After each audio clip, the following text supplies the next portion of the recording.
दोस्तों ये स्टोरी का 19वां भाग है। अगर आपने इस स्टोरी के पिछले वाले भाग नहीं देखे तो मैंने प्लेलिस्ट में मेंशन कर दिया, आप ज़रूर जाकर के चेकआउट करें। अक्षय अपने दोस्तों के साथ उनके पास आ गया और उनके पैर को ब्रेक करके उसने सुहानी का हाथ पकड़कर उसे अपनी ओर खींच लिया। और यही सब स्वाति, आशु और शिवी के साथ उसके दोस्तों ने भी किया। अब उन चारों के सामने 4 अनजान लड़के खड़े थे, जिनकी आंखों में हवस और होठों पर कुटिल मुस्कान थी। सुहानी ने अपनी टेढ़ी नजरों से अक्षय को देखते हुए कहा, कौन हो तुम और यह क्या बदतमीजी है, छोड़ो मेरा हाथ। यह कहते हुए सुहानी ने एक झटके से अपना हाथ उससे छुड़वाया। तभी अक्षय ने स्माइल करते हुए कहा, तुम्हारी हर एक अदा इम्प्रेसिव है बेबी डॉल। यह कहते हुए वह उसके नजदीक आ गया। सुहानी ने उसे अपने इतने करीब देखकर जोर से धक्का दिया, पर तभी अक्षय ने सुहानी का हाथ पकड़कर उसे मोड़कर उसकी कमर से लगाते हुए कहा, खूबसूरत हो इसलिए सभी नखरे उठा लूंगा, पर सबके सामने नहीं बेबी डॉल। अकेले में अपनी बात पूरी करके वह अपने दूसरे हाथ की उंगलियों को सुहानी के गाल पर फिराने लगा।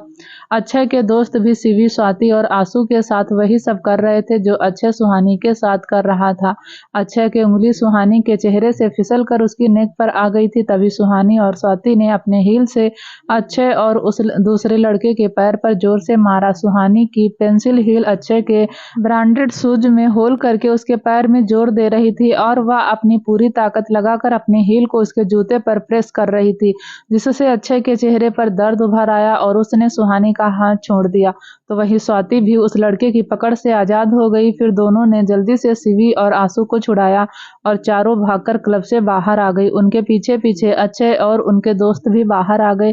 सुहानी और बाकी सभी पार्किंग की तरफ भाग गई। तभी उन्हें आगे से आकर अक्षय और उसके दोस्तों ने घेर लिया। उन्हें अपने सामने देखकर उन सब के पैर वहीं रुक गए। अक्षय और उसके दोस्तों ने उन्हें चारों तरफ से घेर लिया था और अब वे धीरे धीरे उनकी ओर बढ़ने लगे थे। तभी अक्षय ने सुहानी को उसकी कमर से पकड़कर अपने करीब खींच लिया। उसके दोस्त ने भी शिवी, स्वाति और आशु को अपनी गिरफ्त में ले लिया और अपनी बाहों में भरकर उन्हें जबरदस्ती किस करने की कोशिश करने लगे।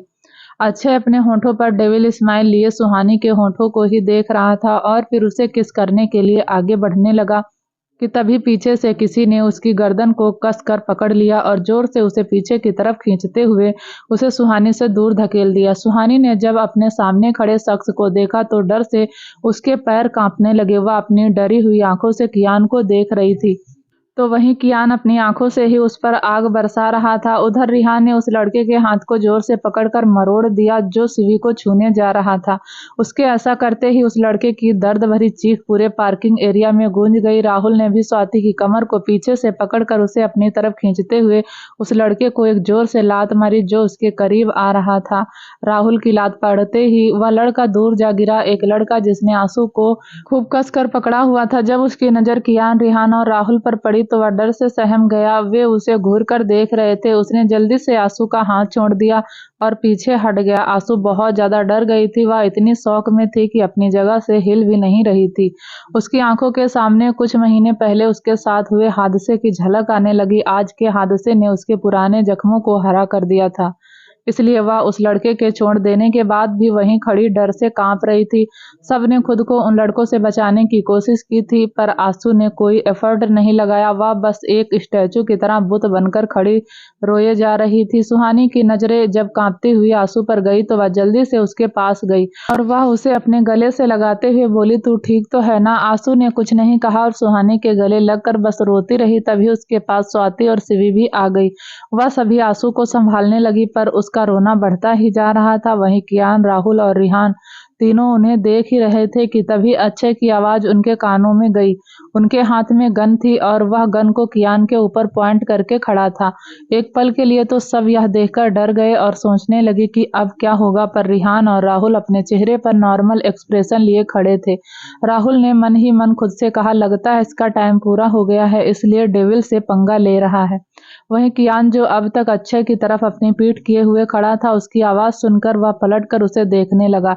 अच्छे ने जैसे ही कियान का चेहरा देखा तो उसकी आंखें साथ में फटी की फटी रह गई। एक तो कियान से उसका सामना हो रहा था, ऊपर से वह उसके एक्सप्रेशन लिस्ट चेहरे को देखकर और भी ज्यादा डरा हुआ था। मौत को सामने देखकर भी कियान का इतना शांत रहना अच्छे के दिल में उसकी दहशत को बढ़ा रहा था। उसके रिएक्शन को देखकर राहुल ने खुद से कहा, इसे कहते हैं जोर का झटका धीरे से लगना। तेरी तो शक्ल देखकर ही इतनी फट गई, उलझने से पहले सोच तो ले ताकि किससे उलझ रहा है। तभी अच्छे ने डरते हुए कांपती आवाज में कहा, कियान ओबराय। कियान उसे घूरते हुए उसकी ओर बढ़ रहा था। उसे अपने पास आते देखकर अच्छे डरते हुए अपने कदम धीरे धीरे पीछे ले रहा था। उसने अभी भी अपनी गन को कियान के ऊपर ही पॉइंट कर रखा था, पर उसके हाथ कांप रहे थे, साथ में ही उसका पूरा शरीर भी कांप रहा था। उसे खुद के नजदीक आते देखकर उसने डर से खोखली धमकी देते हुए कहा, आगे मत आना कियान, मैं गोली चला दूंगा। अच्छे की बात सुनकर रिहान और राहुल को छोड़कर एक बार फिर से सभी डर गई थी। सबकी नजरें कियान और अच्छे पर ही थी। सुहानी यह देखकर और ज्यादा डर गई थी। उसे डर लग रहा था कि कहीं अच्छे ने गोली चला दी तो गोली कियान को लग जाएगी और वह उसकी वजह से जख्मी हो जाएगा। वह कियान की तरफ देखकर जैसे ही कुछ बोलने को हुई, तभी कियान ने अपना एक हाथ ऊपर उठा दिया और सबको खामोश करने का इशारा किया। सुहानी और बाकी सभी यह देखकर शॉक थे, क्योंकि उसकी पीठ उन सब की तरफ ही थी। फिर शिवी भी समझ गई थी कि भाभी सही कहती हैं। भाई को राक्षस देखो तो जरा कैसे घूर रहे हैं। भाई को इस रूप में देखकर तो मुर्दा भी फिर से मर जाए। अब पता नहीं क्या ही सजा देंगे भाई हमें। फिर सोचते हुए उसने आगे कहा, कहीं या मुझे फिर से तो दूर नहीं भेज देंगे। नहीं नहीं, अब मैं और अकेले नहीं रहना चाहती, मुझे भी सबके साथ रहना है। पिछले 3 सालों से मैं अकेले रह रही हूँ, अब और अकेले नहीं रहना। शिवी खुद से ही सवाल जवाब कर रही थी कि तभी यह सब सोचते हुए वह जोर से चिल्लाई। नहीं, उसकी चीख सुनकर सब उसे हैरानी से देखने लगे। रिहान भी उसे ही देख रहा था और उसके इस तरह चिल्लाने पर उसने उसे देखते हुए खुद से कहा, क्या है यह लड़की, जहां चिल्लाना चाहिए वहां शांत खड़ी थी, जहां शांत खड़े रहना है वहां चिल्ला रही है। यह कहते हुए उसने सिर हिला दिया। शिवी ने जब सबको देखा तो सब उसे ही देख रहे थे। फिर उसने सबको इग्नोर किया और कियान के पास आकर अपने दोनों हाथ से अपने कान पकड़ लिए। क्यूट सा फेस बनाते हुए उसने कहा, सॉरी भाई, प्लीज भाई, मुझे यहाँ से कहीं और मत भेजना, मैं अब कभी ऐसा नहीं करूंगी, प्रॉमिस भाई, प्लीज भाई, सॉरी, मुझे माफ कर दो। यह कहते हुए उसने होठों का पाउट बना लिया। रिहान को उसके ऐसे रिएक्शन पर हंसी आ रही थी। उसका मन कर रहा था वह जोर जोर से हंस पड़े। वह जानता था जहां वह खड़ा है वहां हंसना खुद को प्रॉब्लम में डालने जैसा होगा, इसलिए उसने इस टाइम खुद को कंट्रोल करना ही सही समझा। शिवी की बात सुनकर कियान ने कुछ दूरी पर खड़ी तीनों लड़कियों को देखा, जो अभी भी सिर झुकाए खड़ी थी। फिर उसने उन्हें देखते हुए अपनी सर्द आवाज में कहा, क्या तुम लोगों को भी कुछ कहना है? उसके पूछने पर तीनों ने एक दूसरे को देखा, फिर एक साथ कहा, सॉरी, हम अब कभी ऐसा नहीं करेंगे, प्लीज हमें माफ कर दीजिए। या कहते हुए वह तीनों रोबोट जैसी लग रही थी। कियान सभी को देखते हुए कहा, everyone go to your room. उसके यह कहने से ही वह सभी वहां से ऐसे गायब हुई जैसे उनके पीछे चूहे और कॉकरोच छोड़ दिए गए हों। उनकी स्पीड देखकर राहुल और रिहान दोनों ही हैरानी से उन्हें जाते हुए देख रहे थे।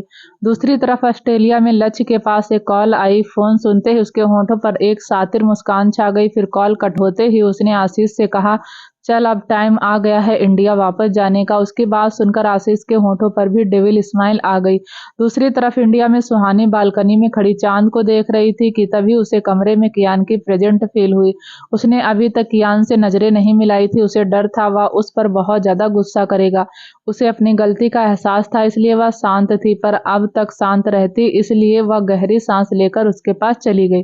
फिर हिम्मत करके उसने कियान का हाथ पकड़ लिया और उसे रोकते हुए कहा, आई एम सॉरी। उसका सॉरी सुनकर कियान ने कहा, क्या सोचकर तुम वहां बिना गार्ड के चली गई? तुम तो सब जानती हो ना, कब कौन किधर से हमला कर दे पता नहीं, और वह जगह क्या तुम लोगों के लिए सेफ थी? उसकी आवाज एरोगेस से भरी थी, जिसे सुनकर सुहानी ने अपनी सफाई में जैसे ही कुछ बोलना चाहा कि तभी कियान ने अपनी एक उंगली उसके होठों पर रखकर उसे खामोश कर दिया। यह देखकर सुहानी ने नजरें उठाकर उसकी तरफ देखा तो कुछ पल के लिए दो आंखें चार हुई। कियान ने उसकी आंखों में देखते हुए कहा, मैं तुम लोगों को कैद करके नहीं, तुम लोगों को प्रोटेक्ट करके रखना चाहता हूँ। उन लोगों से जो मुझसे बदला लेने के लिए तुम्हें अपना निशाना बनाएंगे। सुहानी को कियान की एक भी बात गलत नहीं लग रही थी। वह मन ही मन खुश हो रही थी कि उसका हस्बैंड इतना केयरिंग और प्रोटेक्टिव है। अपने होठों पर से उसकी उंगली को हटाया और अपने पैर के पंजों के बल खड़े होकर कियान के होठों पर अपने होठ रख दिए। उसके हाथ उसकी नेक पर घूम रहे थे। फिर धीरे धीरे उसने अपनी उंगलियों को उसके बालों में फिराना शुरू कर दिया। वह उसे पैशनेटली किस कर रही थी। वहीं कियान उसकी सडनली किस से थोड़ा सा हैरान हो गया था, पर कुछ देर बाद उसे भी अच्छा लगने लगा और फिर वह भी उसे कमर से पकड़कर अपनी बाहों में लेते हुए उसका साथ देने लगा। उधर सिवी जैसे ही अपने रूम का डोर क्लोज करने को हुई, तभी अचानक से रिहान उसके सामने आ गया और उसे धक्का देते हुए अंदर चला आया। फिर अंदर आकर उसने रूम को अंदर से लॉक कर दिया। सिवी उसे देखते हुए डर गई थी। उसे पता था इस बार वह उसे नहीं छोड़ेगा। एक बार पहले भी वह इस तरह की बेवकूफ़ी कर चुकी थी। उसने डरते हुए उससे कहा, रिहान तुम जाओ यहाँ से, किसी ने तुम्हें देख लिया तो प्रॉब्लम हो जाएगी। उसकी बात को इग्नोर करके रिहान ने कहा, क्या तुम भूल गई कि तुम्हारे साथ लास्ट टाइम क्या हुआ था? उसके सवाल पर सिवी अपनी नजरें चुराने लगी। उसे नजरें चुराते देखकर रिहान ने उसका हाथ पकड़कर उसे अपनी ओर खींचा और उसके नेक को पकड़कर उसके सिर को ऊपर करके उसकी आंखों में देखते हुए कहा, जब मैं बात कर रहा हूं तो मेरी आंखों में देखो। यह सुनकर वह उसकी आंखों में देखने लगी। सिवी की आंखों में डर दिख रहा था। उसे डरते देखकर रिहान ने उस पर अपनी पकड़ को ढीली करके कहा, मैं इन आंखों में खुशी की चमक देखना चाहता हूँ, डर नहीं। यह कहते हुए उसने सिवी की आंखों पर से चश्मा हटाया और उसके चेहरे को अपने हाथों में थामते हुए कहा, तुम क्यों ऐसे काम करती हो जिसकी वजह से बाद में तुम्हें पछताना पड़ता है? हाँ बोलो, तुम्हें पता है ना तुम्हारी लाइफ बाकी सबकी तरह नॉर्मल नहीं है। जिस फैमिली से तुम बिलोंग करती हो उसकी वजह से हर वक्त तुम पर खतरा मंडराता रहता है, इसलिए तुम्हारे भाई ने 3 सालों तक तुम्हें सबसे दूर रखा था। सिवी रिहान की बातें सुन रही थी। उसे पता था उसकी एक भी बात गलत नहीं है। उसे इतना केयरिंग देखकर उसके होठों पर खुशी बिखर गई थी और उसने धीरे से कहा, सॉरी। यह कहते हुए वह रिहान के सीने से लग गई। उसने भी अपनी छोटी सी प्यारी सी खरगोश को अपनी बाहों में छुपा लिया। दूसरी तरफ राहुल के रूम में स्वाति उसके सीने पर सिर रखकर लेटी थी और उसे मनाने की कोशिश कर रही थी, पर राहुल मुंह फुलाए उसे अपनी बाहों में भरकर लेटा हुआ था। स्वाति ने अपना सिर ऊपर उठाया और उसे घूरने लगी। फिर उसे घूरते हुए ही बोली, इतनी देर से मना रही हूँ आपको, अब भी नहीं मानेंगे आप? उसकी बात सुनकर पहले तो वह उसे घूर कर देखने लगा और फिर घूरते हुए ही बोला, तुम माफी मांग रही हो या धमकी दे रही हो? उसकी बात पर स्वाति ने उसकी टी शर्ट की कॉलर को पकड़कर उसे अपने करीब खींचते हुए कहा, धमकी तो मैं अब दूंगी, सॉरी एक्सेप्ट कर रहे हो या फिर मैं? यह कहते हुए वह उसके होठों को देखने लगी और देखते ही देखते उसने अपने होठ को दांतों के बीच दबा दिया। राहुल उसे आंखें बड़ी करके हैरानी से देख रहा था। उसने मन में ही खुद से कहा, क्या यह बेशरम लड़की मेरे ही किस्मत में लिखी थी, पर मैं इसे अपने ऊपर कभी हावी नहीं होने दूंगा। यह सोचते हुए उसने झटके से स्वाति को पलट दिया और उसके ऊपर आकर उसके हाथों पर अपनी पकड़ कसते हुए कहा, मार दिया जाए या छोड़ दिया जाए? जिस पर स्वाति ने डरते हुए कहा, अरे मैं तो बस मजाक कर रही थी, अब हटो आप मेरे ऊपर से। यह कहते हुए वह राहुल से उसे छोड़ने की रिक्वेस्ट करने लगी। उसकी रिक्वेस्ट को खारिज करते हुए राहुल ने अपना सिर ना में हिला दिया और झुककर उसके होठों को अपने होठों से छू लिया। अगली सुबह कियान की बाहों में सुहानी उसकी शर्ट पहने सुकून से सो रही थी। वह जल्दी उठ गया था और कुछ सोचते हुए छत की सीलिंग को देख रहा था। तभी सुहानी भी अपनी आंखें खोलते हुए अलसाई आवाज में, आप उठ गए? उसकी बात पर कियान ने धीरे से हामी भरी। थोड़ी देर बाद वह सभी हाल में थे, पर स्वाति और राहुल का कुछ पता नहीं था। सिवी और सुहानी जब स्वाति के रूम में उसे उठाने गई तो उसे रूम में ना देखकर दोनों ने एक दूसरे की तरफ देखा। तभी सिवी ने कहा, स्वाति तो अपने रूम में भी नहीं है, कहाँ गई होगी यह लड़की? उसकी बात पर सुहानी ने कुछ नहीं कहा और उसका हाथ पकड़कर उसे लेकर बाहर आ गई। इससे पहले सिवी कुछ कह पाती, वह दोनों ही राहुल के रूम के बाहर थी। यह देखकर वह समझ गई कि सुहानी उसे यहाँ क्यों लाई है। दोनों ने एक दूसरे को देखा और फिर डोर पर नॉक किया। डोर नॉक की आवाज सुनकर राहुल जल्दी से उठा और उसने स्वाति को उठाते हुए कहा, स्वाति उठो यार, जल्दी उठो नहीं तो हम पकड़े जाएंगे। स्वाति ने आंखें खोलते ही अलसाई आवाज में कहा, क्या है, कोई चैन से सोने भी नहीं देता? उसकी बात पर राहुल ने मुंह बनाते हुए कहा, अपने रूम में दोगी तो कोई डिस्टर्ब नहीं करेगा तुम्हें, अब जल्दी उठ जाओ मेरी माँ, इससे पहले कि बाहर खड़ा शख्स अंदर आ जाए। मैं तो यह भी नहीं जानता बाहर है कौन। यह कहते हुए उसने स्वाति को उठाकर वॉशरूम में भेज दिया। वह भी मुंह बनाते हुए चली गई। फिर डोर के पास जाते हुए उसने खुद से कहा, कोई भी हो चलेगा, बस सुहानी और शिवी ना हो। उसने जैसे ही डोर ओपन किया, सामने उसे वह दोनों ही दिखी।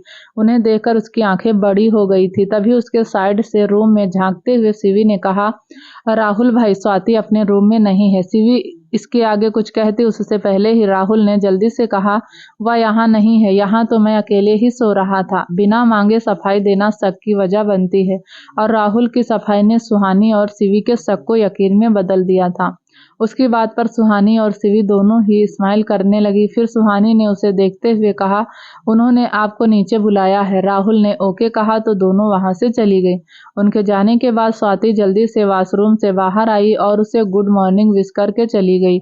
उसने जैसे ही अपने रूम का डोर ओपन किया, सामने उसे सुहानी और शिवी दिखी। दोनों को देखकर उसने अपने निचले होंठ को काट लिया और मुंह बनाकर खुद से बोली, हर बार मैं ही क्यों फंसती हूँ। तभी सुहानी ने उसकी टांग खींचते हुए कहा, स्वाति कल तुम्हें अच्छे से नींद तो आई होगी ना। उसकी बात पर स्वाति बेचारी गिल्ट से दोनों को देखने लगी। तभी शिवी ने सुहानी का साथ देते हुए कहा, ऑफ कोर्स भाभी, नींद अच्छी क्या, बहुत अच्छी आई होगी। इस सवाल का क्या जवाब दें, या उसके समझ में नहीं आ रहा था। स्वाति ने चिढ़ते हुए कहा, अब बस भी करो तुम दोनों।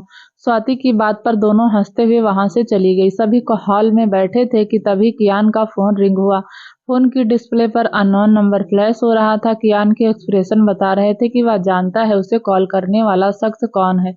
जैसे ही उसने कॉल रिसीव की, कॉल की दूसरी तरफ से एक शख्स ने गिड़गिड़ाते हुए कहा, कियान प्लीज मेरे बेटे के साथ कुछ मत करना, मैं उसे यहाँ से बहुत दूर भेज दूंगा। वह तुम्हें इस शहर में फिर कभी नहीं दिखेगा। उससे गलती हो गई। कियान प्लीज उसे कुछ मत करना। कियान जो इतनी देर से रजत सिन्हा की बातें सुन रहा था, उसके चुप होते ही उसने अपनी एरोगेट टोन में कहा, सिन्हा कुछ गलतियों की माफी नहीं होती, सजा होती है, और तू फिक्र मत कर, मैं तेरे बेटे को टच भी नहीं करूंगा। पर रजत सिन्हा ने बीच में ही कहा, क्या? तो उसकी बात पर कियान ने कहा, उसे सजा मिलेगी सिन्हा, पर मैं नहीं दूंगा। उसे वे लोग सजा देंगे जिनके साथ उसने गलत किया है। उसकी बात सुनकर रजत सिन्हा एक बार फिर उसके सामने गिड़गिड़ाने लगा, पर कियान के ऊपर उसके गिड़गिड़ाने का कोई असर नहीं हुआ। उसने कॉल कट किया और सामने देखा तो सब उसे ही देख रहे थे। थोड़ी देर बाद अक्षय और उसके दोस्त चेयर से बंधे एक बड़े कमरे में थे और वह खुद को छुड़ाने की कोशिश कर रहे थे, पर अपनी लाख कोशिशों के बाद भी वह खुद को छुड़ा नहीं पा रहे थे। तभी उनके कानों में किसी के कदमों की आहट आई और उन सभी ने डोर की तरफ देखा। तभी कुछ लड़कियां कमरे में आई और थोड़ी ही देर में वहां पूरा कमरा लड़कियों से भर गया था। उन सभी लड़कियों को देखकर अक्षय डर गया और उसके चेहरे पर डर और घबराहट के भाव दिखने लगे थे। फिर उसने सभी लड़कियों को देखते हुए धीरे से कहा, तुम सब तो वही हो जिनके साथ मैंने, यह कहते हुए वह रुक गया, क्योंकि तभी उसके सामने सुहानी, शिवी, स्वाति और आंसू आकर खड़ी हो गई। उनके पीछे कियान को खड़े देखकर अक्षय ने डर के घूंट को अपने गले से नीचे उतारा और सामने कियान को देखते हुए कहा, तुम क्या करने वाले हो हमारे साथ? उसकी बात पर कियान ने एकदम फ्री स्टाइल में कहा, डोंट वरी, मैं कुछ नहीं करूंगा तेरे साथ, जो करेगी वह यह सब करेंगी। जिस पर अक्षय ने डरते हुए कहा, तुम कहना क्या चाहते हो? उसके इस सवाल पर कियान ने कुछ नहीं कहा और अपने होठों को तिरछा करके मुस्कुराने लगा। उसकी मुस्कुराहट देखकर अक्षय और उसके दोस्तों का गला सूख गया। तभी राहुल और रिहान दो बड़े बड़े बॉक्स लेकर अंदर आए और उन बॉक्स को लड़कियों के सामने रख दिया। दोनों बॉक्स में हॉकी स्टिक और बैट थे। यह देखकर अक्षय को समझने में देर नहीं लगी कि अब उसके और उसके दोस्तों के साथ क्या होने वाला है। उसने एक नज़र सभी लड़कियों को देखा, जिनकी आंखों में उसके लिए बेहद नफरत और गुस्सा भरा था। यह देखकर वह समझ गया कि उसे और उसके दोस्तों को बहुत दर्द भरी मौत मिलने वाली है। तभी उसने कियान से माफी मांगते हुए कहा, प्लीज तुम मुझे एक बार में ही मार दो, पर इन्हें हैंड ओवर मत करो, यह सब मुझे तड़पा तड़पा कर मारेंगी। जिस पर कियान ने अपने दांत पीसते हुए कहा, सजा तो तुझे इनके हाथों से ही मिलेगी। फिर उसने सभी लड़कियों को देखते हुए कहा, आप सभी से इस बारे में कोई भी सवाल नहीं करेगा और ना ही कोई आप लोगों पर उंगली उठाएगा, तो डोंट वरी, बिना किसी बात की परवाह किए अपना बदला लो, अपने का आपको जस्टिस दिलाओ। यह कहकर वहां से रिहान और राहुल के साथ वहां से चला गया। अक्षय बस चीखता चिल्लाता रह गया। वह सभी लड़कियां वही थी जिनके साथ अक्षय ने अपने दोस्तों के साथ मिलकर जबरदस्ती करके उनका मान सम्मान छीनकर उनकी लाइफ खराब कर दी थी। और आज कियान ने उन्हें अपने साथ हुए अन्याय का बदला लेने का मौका दिया था, जिससे वह सभी बहुत खुश थे। फिर सुहानी, स्वाति, शिवी और आंसू ने आगे बढ़कर बॉक्स में से हॉकी स्टिक और बैट ले लिए। फिर उनके बाद सभी लड़कियों ने भी एक एक करके स्टिक और बैट ले लिए। अब उन सभी लड़कियों के हाथ में हॉकी स्टिक और बैट थे और वह गुस्से में अक्षय और उसके दोस्तों को देख रही थी। फिर सभी एक साथ उन पर टूट पड़ी। बाहर खड़े कियान, रिहान और राहुल को अक्षय और उसके दोस्तों के चीखने की आवाज सुनाई दे रही थी, जिसे सुनकर उसके होठों पर स्माइल आ गई थी। कियान का सजा देने का एक अलग ही अंदाज था, जिसके साथ गलत हो सजा भी उसके हाथों मिले। यह उसका रोल था। उसका मानना था कि रेप होने पर लोग अक्सर कहते हैं हम तुम्हारा दर्द समझ सकते हैं, पर वह सिर्फ कहते हैं। असल में जो विक्टिम के ऊपर बीत जाती है, जो उसके साथ होता है, उस दर्द को दूसरा कभी नहीं समझ सकता और ना ही कोई उनके दर्द को कभी बांट सकता है। यही वजह थी कि उसने अक्षय को खुद ना सजा देकर उसने उनसे सजा दिलवाई जिसके साथ उसने गलत किया था। सुहानी समेत आज उन सभी लड़कियों ने अपने साथ हुए अन्याय का बदला ले लिया था। जब वह सभी अक्षय और उसके दोस्तों को सजा देकर बाहर आई तो उनके चेहरे पर सुकून था, सेटिस्फेक्शन था। वह सब खुद पर प्राउड फील कर रही थी। सभी ने कियान के सामने खड़े होकर एक साथ उससे कहा थैंक यू सो मच। उसने रिटर्न में उन्हें बस एक प्यारी सी स्माइल दे दी। सुहानी को उस पर और अपने आप पर प्राउड फील हो रहा था। उसकी जिंदगी में एक ऐसा इंसान आया था जो लड़कियों को पपेट या स्लेव नहीं बल्कि उन्हें एक इंसान समझता था। चोट लगने पर दर्द उन्हें भी होता है, इस बात का उसे एहसास था और वह उनकी रिस्पेक्ट करता था। सुहानी यह सब सोचते हुए एक कियान को देख रही थी। भले ही उसका रिश्ता अजीब हालातों में जुड़ा था, पर अब वह उससे प्यार करने लगी थी, क्योंकि अब तक उसने कियान के सभी रूप देख लिए थे। एक टाइम वह उसके वजूद को मिटा देना चाहता था, पर अब वही उसका रक्षक बन गया था। शिवी ने जब कियान को स्माइल करते देखा तो उसे अपनी आंखों पर भरोसा नहीं हुआ और उसने हैरानी से कहा आई कांट बिलीव भाई, आप स्माइल कर रहे हो। जिस पर सुहानी ने कहा फर्स्ट टाइम तुम्हारे भाई की स्माइल देखकर मुझे भी ऐसा ही लगा था। फिर स्माइल करते हुए उसने आगे कहा वेल, तुम्हारे भाई की स्माइल प्राइसलेस है। कुछ भी कहो, या स्माइल करते हुए बहुत प्यारे लगते हैं। जिस पर शिवी ने कहा मेरे भाई हैं ही बहुत अच्छे। आपको पता है भाभी, भाई के पीछे कितनी लड़कियां पागल हैं। उसकी बात पर सुहानी ने सिर हिला दिया और मन ही मन खुद से कहा भला मुझे कैसे नहीं पता होगा। रिया और सीना तो इसका परफेक्ट एग्जाम्पल हैं। तभी शिवी ने फिर से देखते हुए कहा ग्रेट भाभी, आपने तो भाई को पूरा चेंज कर दिया। उसकी बात पर सुहानी ने ब्लश करते हुए अपनी पलकें झुका ली तो शिवी ने उसे ब्लश करते देखकर आगे कहा वाह भाभी, आप ब्लश करते हुए और भी ज्यादा खूबसूरत लगती हैं। जिस पर सुहानी ने धीरे से मुस्कुरा दिया। तभी कियान, राहुल और रिहान के साथ वापस से उसी रूम में गया जहां उसने अक्षय को उसके दोस्तों के साथ रखा था। अक्षय और उसके दोस्तों की हालत बहुत ज्यादा खराब थी। उनके शरीर के हर इस हिस्से से खून बह रहा था। उन्हें देखकर ऐसा लग रहा था कि अब किसी भी पल उनकी सांसें रुक जाएंगी। तभी कियान ने अक्षय को देखते हुए कहा हमें दूसरों को उतनी ही तकलीफ देनी चाहिए जितनी बाद में हम खुद पर बर्दाश्त कर सके। यह कहते हुए उसने राहुल की तरफ देखा तो उसका इशारा समझते हुए राहुल ने हाँ में सिर हिला दिया। उधर लक्ष्य और आशीष प्रणय के साथ उसके रूम में बैठे थे और उसे समझाने की कोशिश कर रहे थे। प्रणय अपनी जिद पर अड़ा था। उसने लक्ष्य की बातों से डिसएग्री होते हुए कहा मैं कुछ नहीं जानता, अब इन सब से मेरा कोई लेना देना नहीं है। तुम दोनों की एक गलती की वजह से आज शिवान हमारे बीच नहीं है और अब तुम लोग फिर से उसी गलती को दोहराने जा रहे हो। इस बार मैं तुम दोनों के साथ शामिल नहीं होना चाहता। मुझे इन सब से दूर ही रखो। प्रणय की बात सुनकर समझ गया कि अब वह उसकी बातों में नहीं आने वाला। फिर उसने आशीष को अपनी आंखों से कुछ इशारे किए और फिर दोनों वहां से चले गए। उनके जाते ही प्रणय ने दोनों को गाली देते हुए कहा साले कमीने कुत्ते, जी लो जितना जीना है। बस एक बार तुम दोनों कियान की नजरों में आ जाओ, फिर देखना वह तुम दोनों को कैसे तुम्हारी औकात दिखाता है।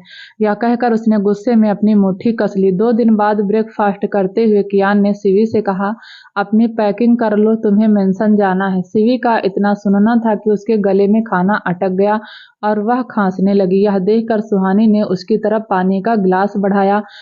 फिर उसने पानी पीकर ग्लास रखते हुए कहा, पर भाई मेंशन क्यों जाना है, मैं यहाँ आपके और भाभी के साथ रहना चाहती हूँ।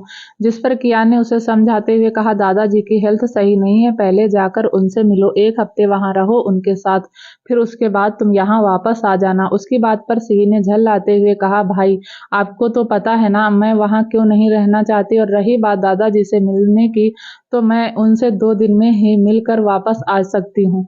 तभी उसकी बात काटते हुए कियान ने कहा, मिस्टर एंड मिसेज ओबराय तुमसे मिलना चाहते हैं। तभी सिवी ने मुंह बनाते हुए कहा, मैं डैड से भी मिल लूंगी भाई, पर मॉम मुझे उनसे नहीं मिलना।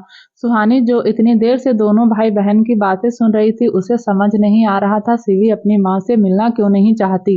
कियान का उनसे नाराज होने की वजह तो उसे पता थी, पर सिवी क्यों अपनी खुद की माँ से इतना नाराज थी कि उनसे मिलना भी नहीं चाहती थी। वह यही सब सोचते हुए ब्रेकफास्ट कर रही थी। दूसरी तरफ रजत सिन्हा अपने इकलौते बेटे अक्षय का अंतिम संस्कार करके उसकी माला चढ़ी फोटो के सामने खड़ा था। वह अपनी आंसू भरी आंखों से अपने बेटे की फोटो को देखते हुए बोला, बहुत लाड प्यार से पाला था मैंने तुझे, कभी सोचा नहीं था तेरी चिता को मैं अपने हाथों से अग्नि दूंगा। कियान ने तुझे मुझसे छीना है, अब मैं उसकी सारी खुशियां छीन लूंगा, पर तेरी मौत का बदला लेकर रहूंगा। इसके लिए मुझे खुद की ही जान को क्यों ना दांव पर लगानी पड़े। उधर लक्ष्य और आशीष को इंडिया आए हुए 4 दिन हो गए थे। वह दोनों अपने फार्म हाउस में रह रहे थे। लक्ष्य खींचते हुए आशीष से कहा, पता नहीं किस बिल में छुपकर बैठी है, एक बार देखने के बाद दोबारा दिखी ही नहीं हमारे आदमियों को। उसकी बात पर आशीष कुछ कहता कि तभी लक्ष्य का फोन रिंग होने लगा। उसने देखा तो कॉल उसके आदमी की थी। कॉल देखकर लक्ष्य झुंझलाते हुए कहा, एक तो यह लोग हैं साले एक लड़की को नहीं ढूंढ पा रहे हैं, जैसे वह लड़की ना होकर कोई जादूगर हो जो इनकी आंखों के सामने से गायब हो गई। यह कहते हुए उसने फोन रिसीव किया। कॉल के दूसरी तरफ से उसके आदमी ने कुछ कहा तो लक्ष्य डेविल स्माइल करते हुए कहा, आज के आज ही उसे उठा लो और सीधा यहाँ लेकर आओ, साला एक पिद्दी सी लड़की ने 7 महीने से नाक में दम करके रखा है। यह कहते हुए उसने कॉल काटा और आशीष को हाई फाई देते हुए कहा, फाइनली आज उस रात की कहानी खत्म हो जाएगी। यह कहकर दोनों ही शैतानों की तरह हंसने लगे। इधर विला में सिवी अभी भी कियान की बातों के बारे में सोच रही थी। उसका मूड अभी भी खराब था। तभी सुहानी ने उसके रूम के डोर पर नॉक किया। वह अपनी सोच में इस कदर डूबी हुई थी कि उसने सुहानी की आवाज भी नहीं सुनी। तभी सुहानी के हाथ में पकड़ी कॉफी की ट्रे टेबल पर रख दी और कॉफी का मग सिवी के आगे करते हुए बोली, कॉफी। तब जाकर सिवी अपनी सोच से बाहर आई। उसने सुहानी के हाथ से कॉफी लेते हुए कहा, थैंक्स भाभी। फिर सुहानी ने उसके पास बैठते हुए कहा, तुम किन ख्यालों में खोई थी, मैंने डोर भी नॉक किया पर तुमने फिर भी रिस्पॉन्स नहीं दिया। तभी उसने बात को टालने के लिए कहा, अरे कुछ नहीं भाभी, बस ऐसे ही। यह कहकर वह कॉफी पीने लगी। तभी सुहानी ने उसे देखते हुए फिर से कहा, सिवी तुम मेंशन क्यों नहीं जाना चाहती, मैं तो गई थी तुम्हारे भाई के साथ, मुझे तो वहां बहुत अच्छा लगा। यह सुनकर उसने चौंकते हुए कहा, भाई मेंशन गए थे। उसे हैरान देखकर सुहानी ने आराम से कहा, हाँ, पर इसमें इतना हैरान होने वाली इसमें कौन सी बात है। सिवी ने कहा, भाभी आपको नहीं पता, पिछले 10 साल में भाई पहली बार मेंशन गए हैं। क्या? सुहानी चौंकते हुए बोली, क्या? तो सिवी ने धीरे से अपना सिर झुकाकर हामी भरते हुए कहा, हाँ। तभी सुहानी ने देखा कि सिवी के चेहरे पर उदासी के बादल छा गए, तो उसे उदास देखकर उसने कहा कि क्या तुम मुझे बताओगी कि वह पापा से इतनी नफरत क्यों करते हैं। सुनकर वह सुहानी को असमंजस में देखने लगी, जो उसे समझ नहीं आ रहा था कि वह उसे सच बताए या नहीं। वहीं सुहानी ने उसके मन में हो रही उथल पुथल को भांप लिया था, इसलिए उसने कहा, अगर तुम नहीं बताना चाहती तो कोई बात नहीं, मैं तुम्हें फोर्स नहीं करूंगी। यह कहकर वह उठकर जाने लगी तो सिवी ने उसका हाथ पकड़कर उसे रोकते हुए कहा, अब आप भी इस फैमिली का हिस्सा हैं भाभी, तो आपका हक है यह जानने का। तभी सुहानी ने उसके हाथ पर अपना हाथ रखते हुए कहा, जब मैं मेंशन गई थी तो मैंने दादाजी से प्रॉमिस किया था कि मैं दोनों के बीच की दूरियों को खत्म कर दूंगी, पर जब तक मुझे सच नहीं पता चलेगा मैं यह कैसे करूंगी। जिस पर सिवी ने खुश होते हुए कहा, ऑफ कोर्स भाभी, भाई और डैड के बीच की दूरी कम करने के लिए तो मैं कुछ भी करूंगी। पता है भाभी, मैंने और सिवान भाई ने बहुत कोशिश की पर हम नहीं कर पाए। यह कहते हुए उसकी आवाज धीमी हो गई, लेकिन अगले ही पल उसने खुश होकर कहा, पर मुझे आप पर पूरा भरोसा है, आप यह कर पाएंगी। शिवी का खुद पर ट्रस्ट देखकर और उसकी बात सुनकर सुहानी में भी एक अलग ही कॉन्फिडेंस आ गया और उसने स्माइल करते हुए कहा, तो बताओ फिर। जिस पर शिवी ने एक लंबी सांस लेकर कहना शुरू किया, बड़ी मॉम की डेथ के बाद डैड ने मॉम से शादी कर ली थी। उसे बीच में ही टोकते हुए सुहानी ने कहा, यह मुझे पता है, पर मुझे एक बात समझ नहीं आ रही कि पापा माँ से इतना प्यार करते थे, उनके जाने के बाद आज भी वह उन्हें भुला नहीं पाए। फिर ऐसा क्या हो गया कि उन्होंने दूसरी शादी कर ली, वह भी इतनी जल्दी। यह सुनकर शिवी उससे नजरें चुराने लगी। उसे नजरें चुराते हुए देखकर सुहानी ने कहा, क्या तुम इसकी वजह जानती हो? तभी उसने अटकते हुए कहा। वह उससे घबराते हुए देखकर सुहानी ने उसका हाथ पकड़ते हुए कहा, बिलीव मी, मैं किसी को जज नहीं करूंगी और ना ही किसी से कुछ कहूंगी। यह सुनकर शिवी ने पलके झुकाते हुए कहा, बड़ी माँ के जाने के बाद डैड उनकी याद में ड्रिंक करने लगे थे। वह हर समय नशे में रहते थे। मेरी मॉम उस टाइम डैड की असिस्टेंट हुआ करती थी और उनका डैड पर क्रश भी था, लेकिन डैड ने बड़ी माँ से शादी कर ली थी और इस बात का मॉम को बहुत बुरा लगा। पर समय के साथ उन्होंने खुद को और अपनी फ्री की विंग्स को कंट्रोल कर लिया था। लेकिन बड़ी मॉम के जाने के बाद डैड के लिए उनकी फीलिंग फिर से एक्टिव हो गई। सुहानी की नजरें एकटक शिवी को देख रही थी। वह बहुत ध्यान से उसकी बातों को सुन रही थी। उसने अपनी बात को जारी रखते हुए आगे कहा, एक दिन जब डैड ज्यादा नशे में थे तो उनके बीच रिलेशनशिप डेवलप हुई, या यूं कहें कि मॉम ने डैड के नशे में होने का फायदा उठाया। डैड ने उस दिन के बाद से ड्रिंक करना छोड़ दिया और उन्हें रियलाइज हुआ कि उनसे नशे में कितनी बड़ी गलती हो गई। डैड ने उस रिलेशनशिप को कभी एक्सेप्ट नहीं किया और उन्होंने उस रात के बाद मॉम को भी इग्नोर करना शुरू कर दिया। यह कहते हुए वह अचानक से चुप हो गई तो सुहानी ने उसके हाथ पर अपना हाथ रख दिया। उसने पलके उठाकर उसे देखा तो सुहानी ने आंखों से ही उसे कंसोल किया। फिर उसने एक गहरी सांस लेकर आगे कहा, उस दिन के बाद से सब बदल गया। डैड माँ के हो गए और उन्होंने भाई पर भी ध्यान देना शुरू कर दिया। तभी एक दिन मॉम ने डैड को बताया कि वह प्रेग्नेंट है और उन्होंने डैड के सामने ही सुसाइड करने की कोशिश भी की। डैड के पास कोई और रास्ता नहीं बचा था, इसलिए एक दिन उन्होंने बिना किसी को बताए मॉम से शादी कर ली और उन्हें ओबराय मेंशन ले आए। उनके ऐसा करने से जो रिश्ते पहले के जैसे ठीक हो रहे थे वह उस दिन पूरी तरह टूट गए। यह कहते हुए उसका गला भारी हो गया। सुहानी ने टेबल से पानी का गिलास उठाया, उसे दिया तो शिवी ने पानी पीकर आगे कहा, मॉम को जो चाहिए था वह उन्हें मिल गया, पर उन्होंने जो किया वह गलत था। उन्हें भाई और डैड के बीच के रिश्ते को ठीक करना चाहिए था, पर उन्होंने दोनों के बीच की दूरियों को और बढ़ा दिया। उन्होंने कभी भी भाई को माँ का प्यार नहीं दिया। मैं और शिवान भाई इस बात को हमेशा नोटिस करते थे, इसलिए आज मैं और शिवान भाई मॉम के साथ रहना नहीं चाहते और ना ही उनसे मिलना चाहते। हम जानते हैं कि इन सब में सारी गलती हमारी मॉम की है। उन्होंने जो चाहा वह मिलने के बाद भी उन्होंने खुद को चेंज नहीं किया। वह चीजों को ठीक कर सकती थी पर उन्होंने नहीं किया।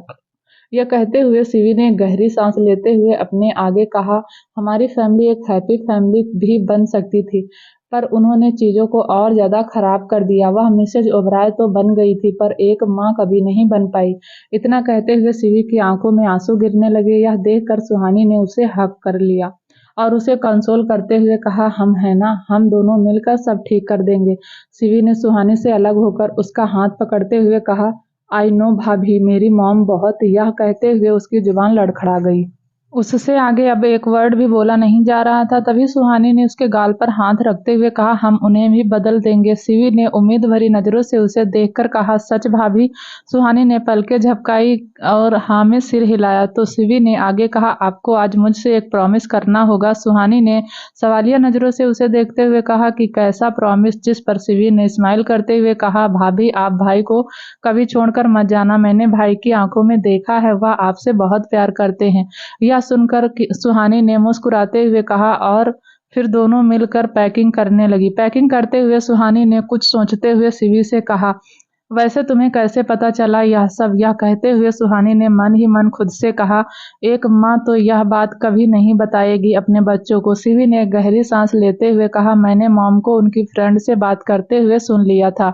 यह कहते हुए उसकी आवाज धीमी हो गई। दूसरी तरफ लक्ष्य के कहने पर उसके आदमी आंसू को किडनैप करके उसके फार्म हाउस ले आए थे। आंसू के मिसिंग होने की खबर कियान तक पहुंच गई थी। उसे समझ नहीं आ रहा था कि गार्ड्स के रहते वह कैसे गायब हो गई। जिस पर गार्ड्स ने उसे बताया कि वह कॉलेज के बाहर आई ही नहीं। वह तो बाहर ही खड़ा उसका इंतजार कर रहा था। फिर कियान के कहने पर राहुल सहित सभी लोग आंसू को ढूंढने लग गए, पर आंसू के बारे में कुछ पता नहीं चल रहा था।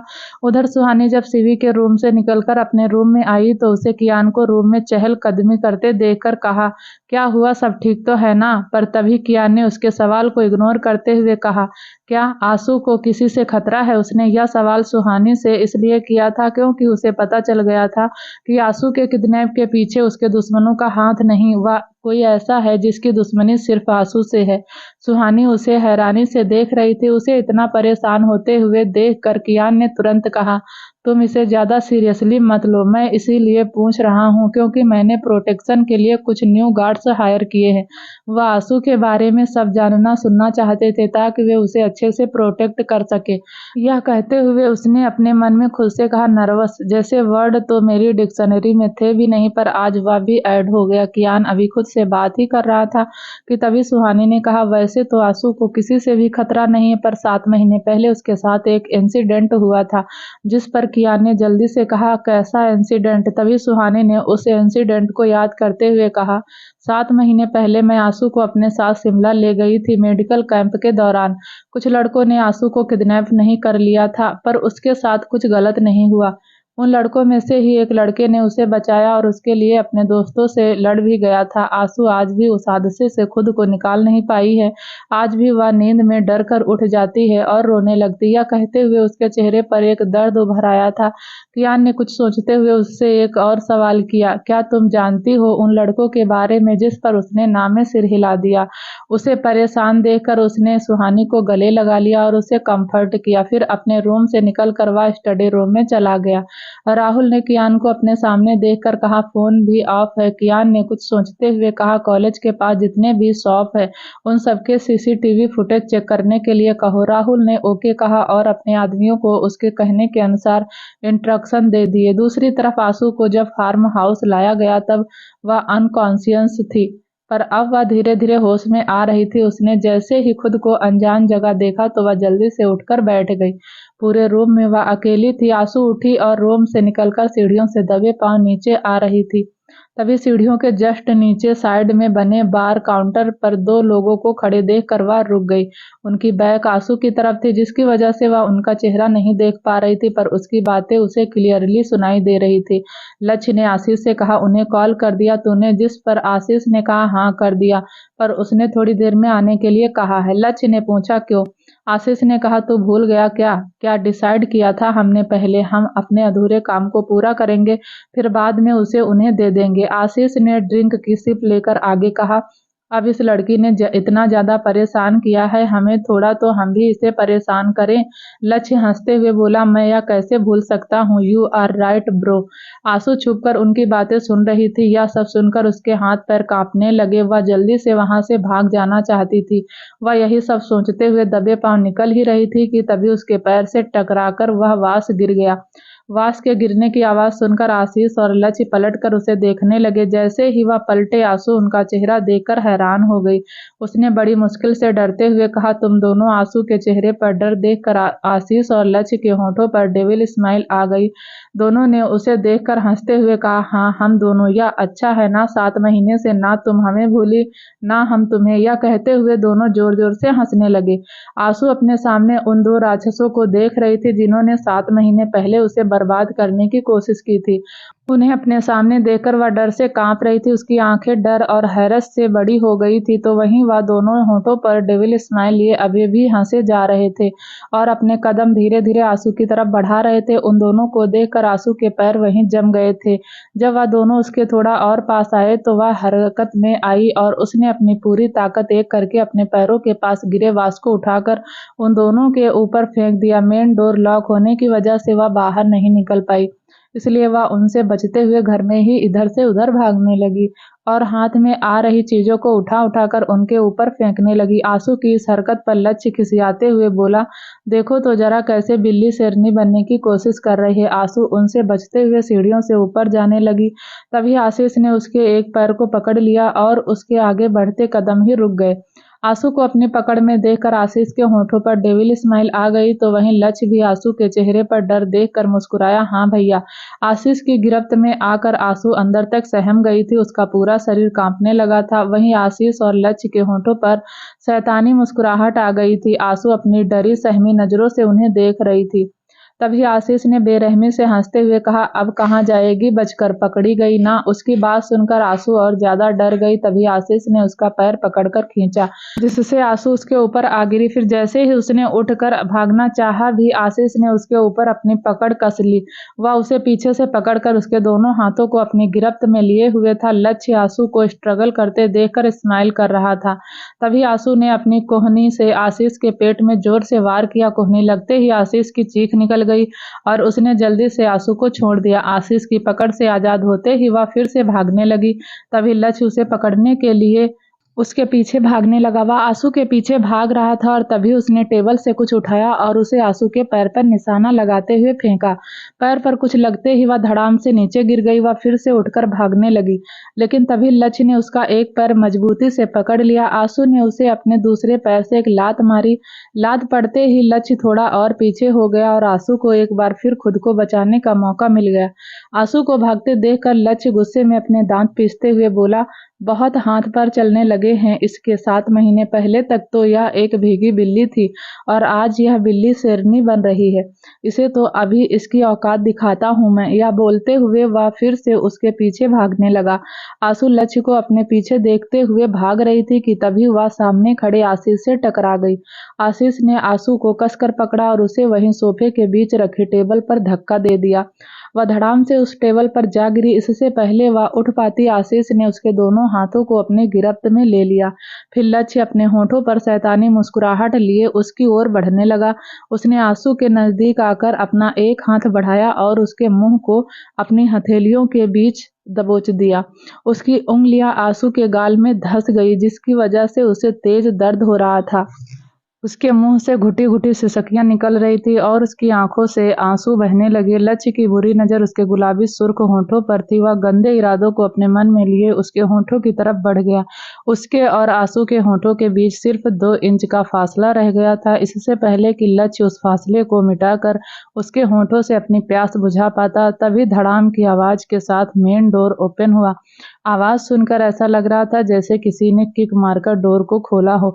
डोर ओपन होते ही एक शख्स अंदर आया। अंदर आते ही उसने उसकी आंखों के सामने के नजारे को देखा, जिसे देखकर उसकी भौहें तन गई और उसकी आंखें हैरानी में बड़ी हो गई। वहीं जब दोनों ने पीछे मुड़कर देखा तो उनकी आंखें उस शख्स को देखकर फटी की फटी रह गई। उन्हें देखकर ऐसा लग रहा था जैसे उन्होंने भूत देख लिया हो। वह दोनों डर से सहमे खड़े थे।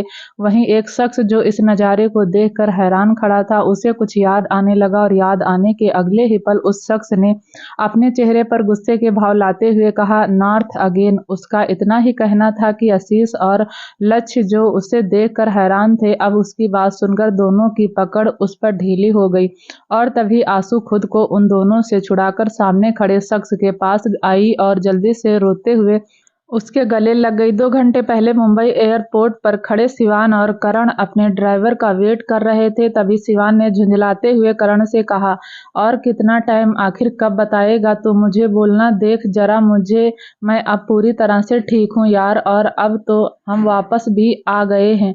अब तो बता क्या हुआ मेरे साथ 7 महीने पहले। करण उसकी बातों का जवाब देता उससे पहले उसका ड्राइवर आ गया। करण ने कार का डोर ओपन करते हुए कहा, पहले बैठ फिर बताता हूँ। शिवान एक नजर उसे घूरकर कार में जाकर बैठ गया। दोनों के बैठने के बाद ड्राइवर ने कार को सड़क पर भगाना शुरू कर दिया। वह अभी भी लगातार करण को घूर रहा था। इस तरह देखने पर करण समझ गया कि अगर अभी भी उसने नहीं बताया तो शिवान उसे कार से बाहर फेंक देगा। उसने गहरी सांस लेकर सामने देखते हुए कहा, मैं खुद उस रात का पूरा सच नहीं जानता, पर जो मैंने देखा वह मैं तुझे बता सकता हूँ। यह कहते हुए उसने वह सब बता दिया जो भी उसे पता था। उसकी पूरी बात सुनने के बाद शिवान ने मुट्ठी को गुस्से में कसकर बंद कर लिया। फिर उसने गुस्से में देखते हुए दांत पीसकर कहा, क्या वे लोग अभी यहाँ हैं? जिस पर करण ने कहा, हाँ, कुछ दिन पहले ही वे दोनों इंडिया वापस आए हैं। शिवान ने फिर से उसी टोन में कहा, अभी कहाँ मिलेंगे दोनों। जिस पर करण ने कहा शायद। इतना कहते हुए वह सोचने लगा और फिर कहा अभी बताता हूँ। यह कहते हुए उसने प्रणय को कॉल किया और बात करके कुछ ही सेकंड में कॉल कट कर दिया। फिर अपना फोन जेब में रखते हुए कहा फार्म हाउस में है वह। दोनों करण ने उसे देखते हुए सवाल किया तो क्या करने की सोच रहा है। जिस पर शिवान ने उसकी बात को इग्नोर करके ड्राइवर से कहा लक्ष्य के फार्म हाउस चलो। करण चौंकते हुए बोला तू अभी आएगा वहां। शिवान ने हाँ में सिर हिला दिया। तभी करण ने उसे समझाते हुए कहा तू अभी नहीं जा सकता वहां, पहले हम घर जाएंगे। शिवान ने उसकी बात का कोई जवाब नहीं दिया और ड्राइवर से कहा उसके फार्म हाउस ही चलो। अपनी बात का उसके ऊपर असर न होते देखकर करण भी खामोश हो गया। जब वह दोनों लक्ष्य के फार्म हाउस पहुंचे तो करण उसे फिर से समझाने लगा, लेकिन शिवान उसकी एक नहीं सुन रहा था। उसको गुस्सा आ रहा था और उसी गुस्से में उसने मेन डोर के पास आकर जोर से किक किया जिससे डोर खुल गया। Present time. शिवान को अपने सामने खड़े देखकर लक्ष्य और आशीष स्टैचू बने हुए थे।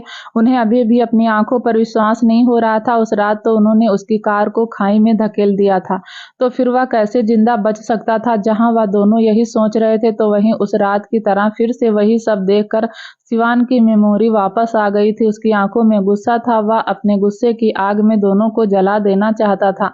फिर शिवान ने आंसू को खुद से अलग किया और अपनी जैकेट निकालकर उसकी तरफ बढ़ा दिया। उसके साथ करण को देखकर दोनों को समझने में देर नहीं लगी कि शिवान के जिंदा होने के पीछे उसी का हाथ है। शिवान ने एक तंज भरी स्माइल करते हुए करण से कहा मैं यहाँ इनसे उस रात का सच जानने और इनके कर्मों की सजा देने आया था, और यह दोनों फिर से वही घटिया काम करने जा रहे थे, वह भी उसी लड़की के साथ। ऐसा लग रहा है जैसे यह सब एक प्लान के अकॉर्डिंग हो रहा था। यह कहकर उसने हंसते हुए आगे कहा वेल मेरी मेमोरी तो वापस आ गई है, अब बारी तुम दोनों की। उसकी बात सुनकर वे दोनों सांस लेना ही भूल गए थे। फिर लक्ष्य ने शिवान के पास आते हुए जैसे ही अपना मुंह कुछ बोलने के लिए खोला कि तभी शिवान ने एक पंच उसके मुंह पर मार दिया और उसकी कॉलर पकड़कर कहा दोस्त था तू मेरा, भरोसा किया था मैंने तुझ पर और तूने अपनी औकात दिखाने में एक सेकंड भी नहीं लगाया। इतनी नफरत मेरे लिए तेरे मन में थी कि तूने मुझे मारने से पहले एक बार भी नहीं सोचा कि अगर मैं बच गया तो तेरे साथ क्या करूंगा। यह बोलते हुए शिवान उसे लगातार मारे जा रहा था। जब लक्ष्य को बचाने के लिए आशीष आगे आया तो शिवान ने उसे भी अपना रौद्र रूप दिखाया और उसे भी मारने लगा। करण खड़ा होकर सब देख रहा था। उसे भी दोनों पर बहुत गुस्सा आ रहा था। लक्ष्य ने एक बार फिर अपनी घटिया चाल चलते हुए शिवान पर पीछे से अटैक करना चाहा तो करण ने उसका हाथ पकड़कर उसे रोक दिया और उसके मुंह पर एक थप्पड़ जड़ते हुए कहा मैं उस रात बेहोश था पर आज नहीं हूँ। शिवान को अकेले समझने की भूल मत करना, मैं हूँ अभी उसके साथ। जहाँ एक तरफ शिवान और करण दोनों को सजा दे रहे थे तो वहीं दूसरी तरफ राहुल ने कियान के इंस्ट्रक्शन को फॉलो करते हुए कुछ ही घंटों में पता लगा लिया था कि आंसू का किडनैप करने वाले लोग लक्ष्य के आदमी थे। फिर कियान और राहुल अपने कुछ आदमियों के साथ लक्ष्य के घर पहुंचे तो उन्हें पता चला कि लक्ष्य अपने फार्म हाउस पर है। वह तुरंत ही लक्ष्य के फार्म हाउस के लिए निकल गए। उधर शिवान और करण ने दोनों को मार मारकर अधमरा कर दिया था। तभी कुछ लोग अपने हाथ में गन लिए अंदर आए। उन लोगों को देखकर लक्ष्य और आशीष के होठों पर स्माइल आ गई और वह दोनों हंसने लगे। शिवान ने पलट कर देखा तो विष्णु को देखकर उसने लक्ष्य और आशीष से कहा वह तो अब तुम दोनों राघव से मिल गए हो। विष्णु भी शिवान को देखकर चौंक गया था और वह चौंकते हुए बोला तू उस रात को तो बच गया था पर आज नहीं बचेगा। जिस पर शिवान ने गजब का कॉन्फिडेंस अपने चेहरे पर लाते हुए कहा यह तो वक्त ही बताएगा, पर एक बात कन्फर्म है, आज तू यहाँ से जिंदा नहीं जाने वाला। फिर विष्णु फीकी हंसी हंसते हुए बोला अगर डायलॉग बाजी हो गई हो तो अब मरने के लिए भी तैयार हो जा। विष्णु शिवान के माथे पर गन लगाए खड़ा था लेकिन उससे उसकी आंखों में जरा सा भी खौफ नहीं दिख रहा था। तो वहीं शिवान को विष्णु की गिरफ्त में देखकर लक्ष्य अपने होठों से निकल रहे खून को एक हाथ से साफ करते हुए बोला दोबारा जिंदगी मिलने पर तुझे उसकी कदर करनी चाहिए थी, पर तू तो फिर से यहाँ मरने चला आया और इस बेचारे करण को भी मरने के लिए अपने साथ ले आया। फिर वह विष्णु के पास आते हुए आगे बोला विष्णु भाई आज इसे मत छोड़ना, आज तो इसे स्वर्ग भेजकर ही रहना। वैसे भी इससे तो आप लोगों की पुरानी दुश्मनी है, तो ले लो अपना बदला और मार दो इसको। उसकी बात सुनकर विष्णु ने उसे तिरछी नजरों से देखा तो वह उसके ऐसे देखने का मतलब समझ गया। कि वह सिवान की रियल आइडेंटिटी नहीं जानता। लक्ष्य ने मौके का फायदा उठाते हुए सिवान का पूरा नाम बताते हुए कहा, यह वही है कियान ओबराय का छोटा भाई सिवान ओबराय। आंसू भी उसका पूरा नाम सुनकर चौंक गई और उसने मन में ही खुद से कहा, क्या यह जीजू के भाई हैं? वही यह सुनकर विष्णु की आंखें बड़ी हो गई और वह हैरानी से उसे देखने लगा। फिर अगले ही पल उसके होठों पर सातिर मुस्कुराहट आ गई। उसने सिवान को देखते हुए कहा, फिर तो तेरा मरना जरूरी है। तेरी मौत कियान की सबसे बड़ी हार होगी और राघव की जीत होगी। उसकी बात पर सिवान ने भी उसी अंदाज में कहा, गीदड़ ना तो कभी शेर का शिकार करते और ना ही उन्हें हरा पाते। उसकी बात विष्णु के मुंह पर तमाचा जैसी लगी। फिर सिवान की बात से चिढ़कर उसने ट्रिगर पर उंगली रखते हुए कहा, तू तो अब गया। विष्णु के इतना धमकाने पर भी उसके होठों की स्माइल नहीं गई, जो विष्णु को और चिढ़ा रही थी। आंसू यह सब कोने में खड़ी देख रही थी। उसे और करण को विष्णु के आदमी पकड़ कर खड़े थे। विष्णु गोली चलाने ही वाला था कि तभी लक्ष्य ने कहा, विष्णु भाई, आपको हमारी डील तो याद है ना? आप इसे मारकर उस लड़की को ले जा सकते हैं, पर हमें भी उसके साथ थोड़ा खेलना है। लक्ष्य की बात सुनकर सिवान उसे खा जाने वाली नजरों से देखने लगा, तो वहीं आंसू उसकी बात सुनकर डर से कांपने लगी। विष्णु उसकी बात पर धीरे से मुस्कुरा दिया और फिर उसने ट्रिगर दबा दिया। क्या होगा आगे जानने के लिए प्लीज दोस्तों चैनल को लाइक शेयर सब्सक्राइब जरूर करें, ताकि जब भी वीडियो डालें आपको नोटिफिकेशन तुरंत मिले। तब तक के लिए नमस्कार, धन्यवाद।